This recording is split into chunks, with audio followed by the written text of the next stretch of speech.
all government is there to do is demoralize people. It's there to make you an obedient slave.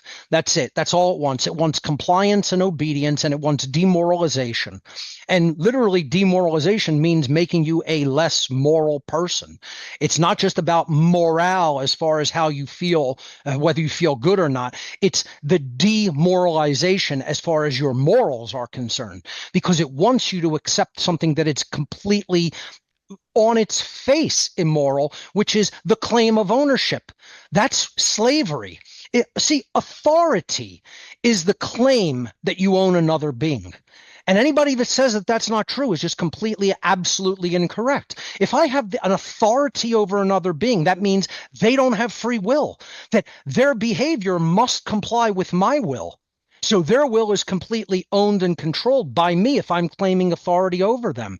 Any entity that claims authority over another being is claiming ownership over another being, because they're saying, I'm in control of your free will and your behavior.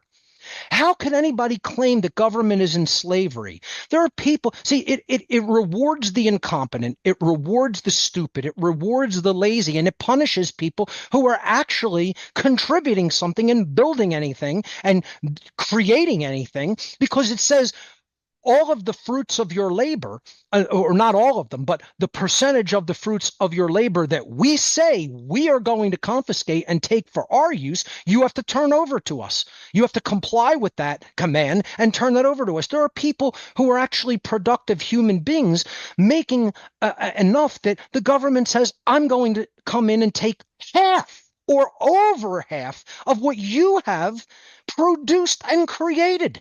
If that's not the definition of slavery, then I don't know what is. You see, the question that people have to ask is, if 100% of the confiscation of the fruit of your labor constitutes slavery, what number can the confiscation of labor percentage-wise be lowered to that no longer constitutes that behavior as slavery? And if you're being honest with yourself, if you're not a liar, if you're not an immoral liar, then you would realize there's no such thing as a percentage that taxation can be lowered to become moral magically. That's only done in the gymnastics of a sick brain. That's the only place that could be done and say, yeah, we can lower it to this amount and then it's moral. No, you can't. You're just lying to yourself. See, this is the kind of stuff that I explain to people. This is what you have to do.